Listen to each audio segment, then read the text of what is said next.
Okay, this scholarship is good for the bachelor's, master's, PhD, and even if you are a researcher, you can find scholarships in this Turkiye scholarships Burslari. Okay, so let's go to the benefits of this scholarship. This scholarship provides university and department placement.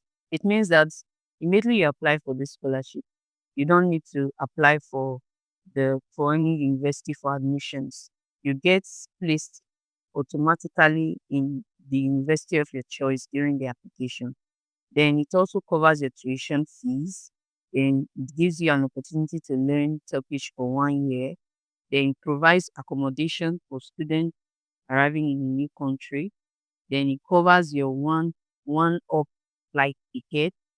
Then it also provides your health insurance for your health insurance and a monthly stipend of 4,500 Turkish lira for bachelor's level, 6,500 Turkish lira for master's level, and 9,000 Turkish lira for PhD level. So it's a very good scholarship.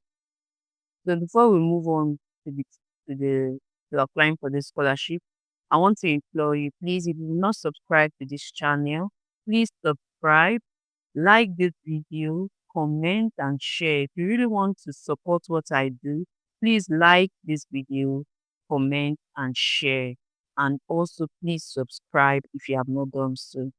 Okay, going straight to the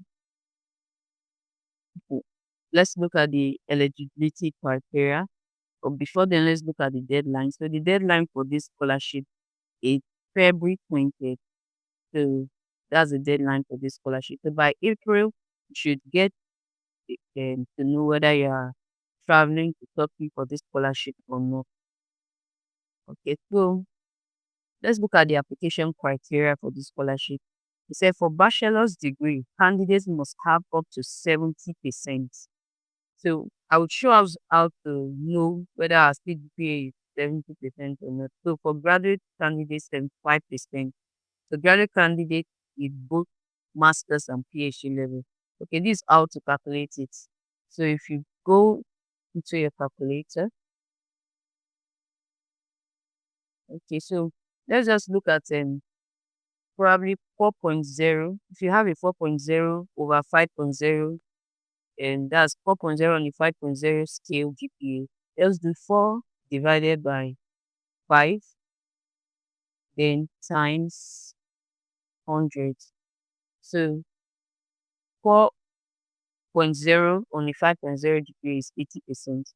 So if we try 3.75 divided by 5.0, so the CGPA is, so the least CGPA they need for master and PhD level 3.75. So this will give us 75% times 100. So this is the 75%. So 3.75 and above for 5.0 scale DP. And for a 4.0 scale, it is 2.75 and above. Okay. So the age criteria for bachelor's degree must be under 21 years, for master's under 30 years, for PhD under 35 years. Okay, so that's the eligibility criteria. So let's look at the application documents, the required documents you need. So you need a valid identity document or your national ID card or your passport, just something to identify you. Then a photograph of the candidates. Then also your national exam results. This should be for those that are applying for bachelor's degree, your NECO, your WAEC. So that's this result we are looking for. Then your diploma or graduation certificate. So if you have finished your undergraduate level, you have your certificate. That's what they're asking for here.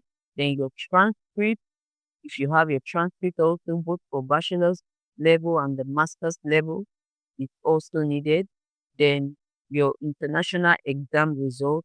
This one is not, it said if required by the choosing university. So some universities require you to produce GRE if you have them, while some university does not require you to produce GRE.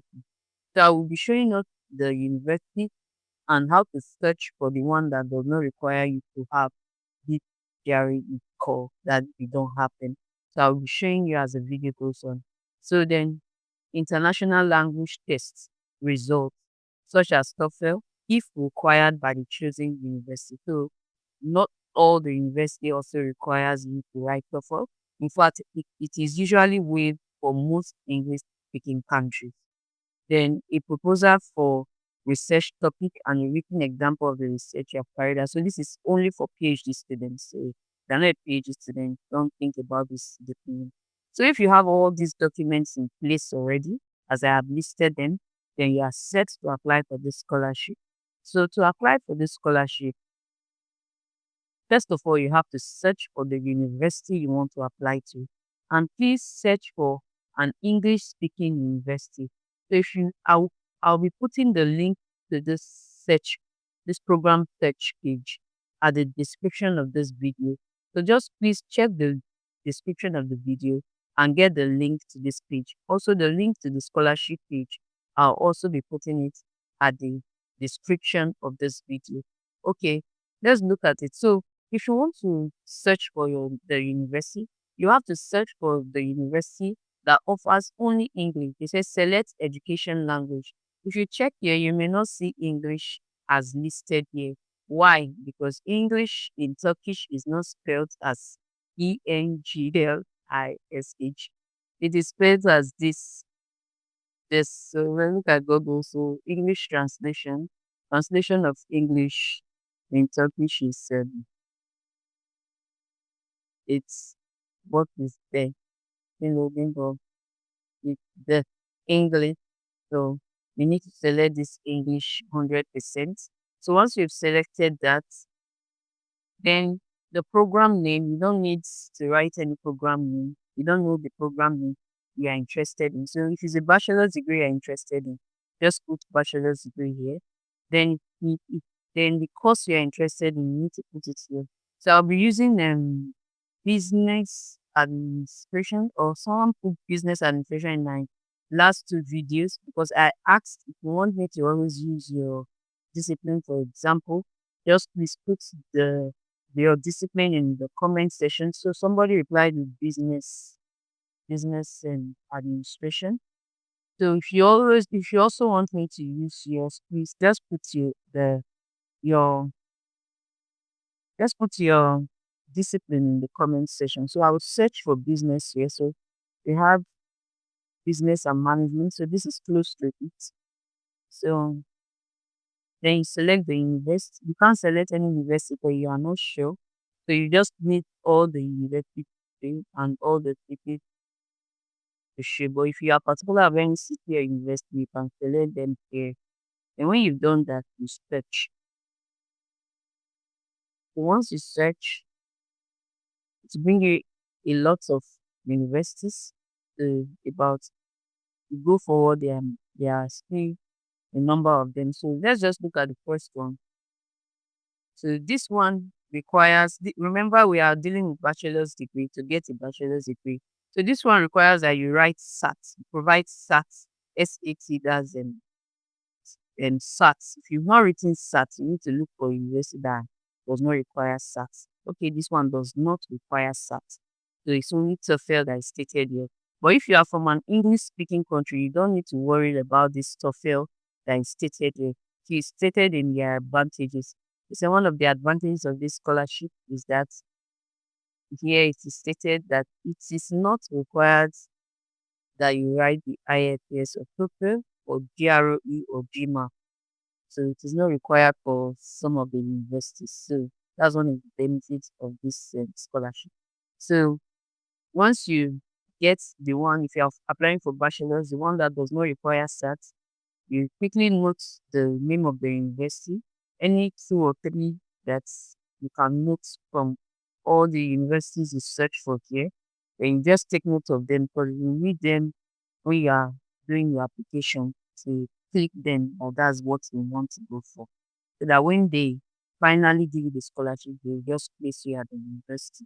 Or if you don't have the required documents for the university that are stated here, like this one that needs SAT, the request for SAT, and you don't have them, it's going to be a problem. So search well and make sure that it is the one that have the documents you have already, that requires the documents you have. So let's also search for master's level.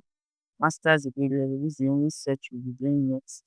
So if we search that, we'll see that okay, it does not change it. Okay, so this for the master's level. So the same business and management. So this is you see what they require here. TOEFL, YDS, check another. This one just TOEFL. So this one that requires TOEFL, then you just apply because you will not need. You can set the one that the TOEFL bandwidth is lesser. At least that one will not be so strict. Like that first one is 80 something, 84. This is 78, like that. So just search and note it down. So note it down. Whatever the bandwidth is. Sorry, the university is, just note the university down. So that's how to search for your university. So after you have searched and you've noted down up to like 3 universities of your choice, then you go straight to the to the to the this page that I will still be putting the link in the description of this video.